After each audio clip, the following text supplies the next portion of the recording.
Welcome to the first episode of Falcons Feud. If you are an Atlanta Falcons fan, if you are a football fan, this is the place to be. We're going to start this off no better way than doing a 2025 mock draft for our Atlanta Falcons. If you like this, make sure to leave a comment. Tell me what you think about it. Give it a like. Hit that subscription button. It means a lot. And let's get this thing started off.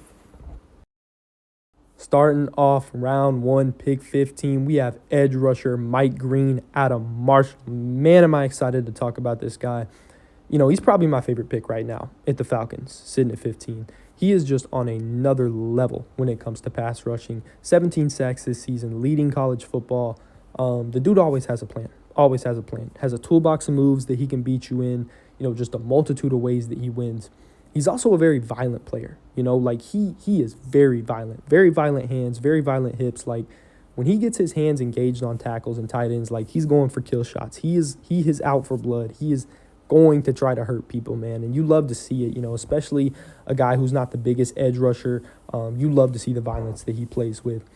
There were questions about the competition he faced. There's always going to be questions like that, assuming he wears that Marshall helmet, people are automatically going to assume, oh, he's playing lower level competition, might be easy for him. But honestly, he didn't skip a beat in higher level games versus Ohio State and Virginia Tech.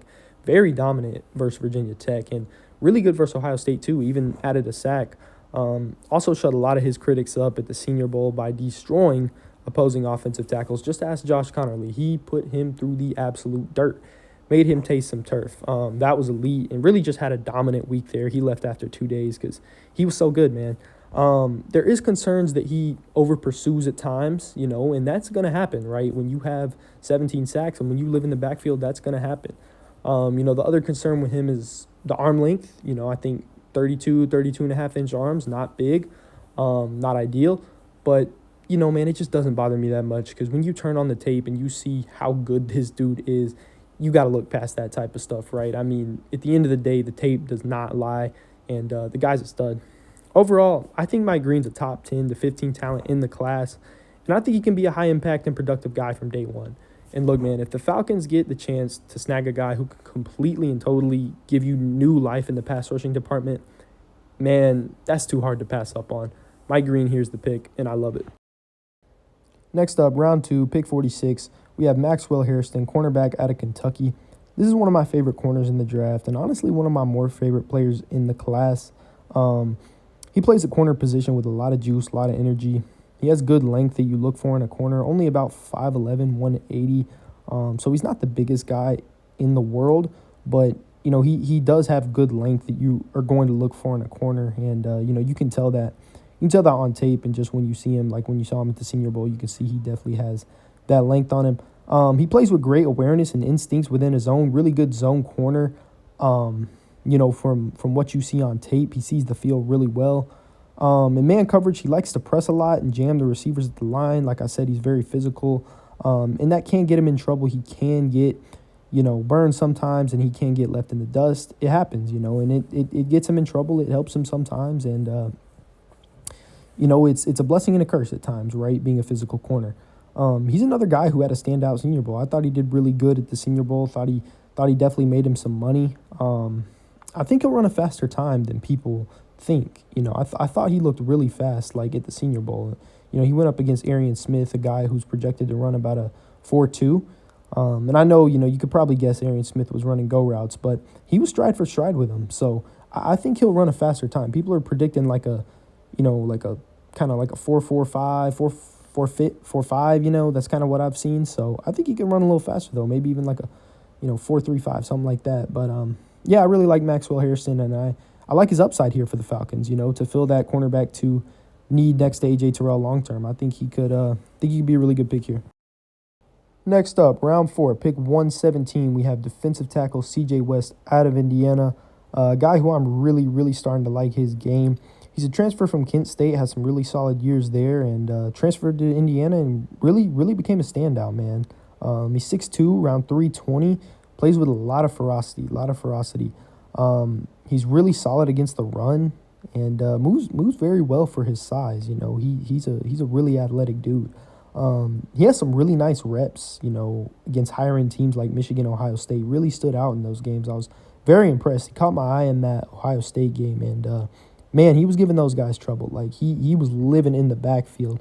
He had an amazing Shrine Bowl, and to a point where I think he could even go higher than this. I saw something that said, his agent expects him to get into that top 100, and I think he absolutely could. I mean, he was showcasing a lot of stuff at the Shrine Bowl.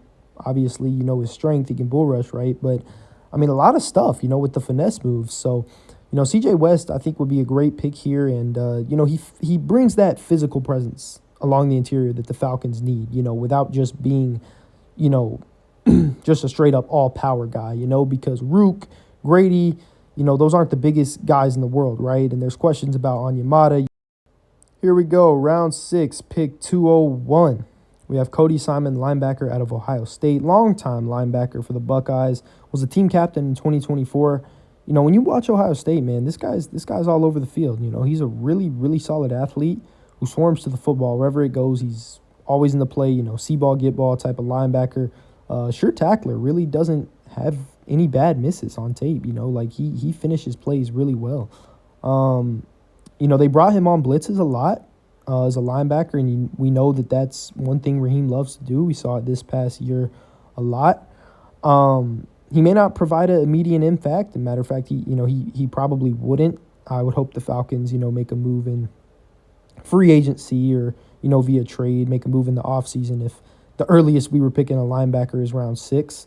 But I think it could be a solid move, and he's a team captain, an all-around good guy according to his teammates and coaches, which is exactly like J.D. Bertrand last year in the 5th round where the Falcons drafted him, another linebacker. So, a little bit of an interesting parallel there, and I think this will be a good pick. And with the final pick in this mock draft, round 7, pick 244, we have Maryland safety Dante Trader Jr. going here. In these late rounds, it's always a tough decision who to go with because, it's just a lot of different things. You don't know who's going to be there, and it's hard to make picks that late. But, Trader's a hard-hitting safety who plays the run really well. He's solid in coverage. He's not going to wow you with athleticism or, his build, his makeup, not the biggest guy. But he's a really physical player. And, he's a former lacrosse player, which is pretty cool. Jared Bernhardt, shout out. He also had a few good reps at the Senior Bowl. So, this could be a nice pick here for the Falcons. Nice little DeMarco Hellams type pick. And that is it, folks, for the first episode of Falcons Feud. I hope y'all enjoyed it. Let me know what y'all thinking in the comments. Feedback's going to be the most important thing. What'd you like about the mock? What'd you not like? What would you change? Just give me your feedback, man, whether it's draft, offseason, anything Falcons related, man, anything football related. I love it. I ask you, please subscribe so we can reach more Falcons fans and, get them more involved in talks. So, I appreciate it. And until next time, rise up.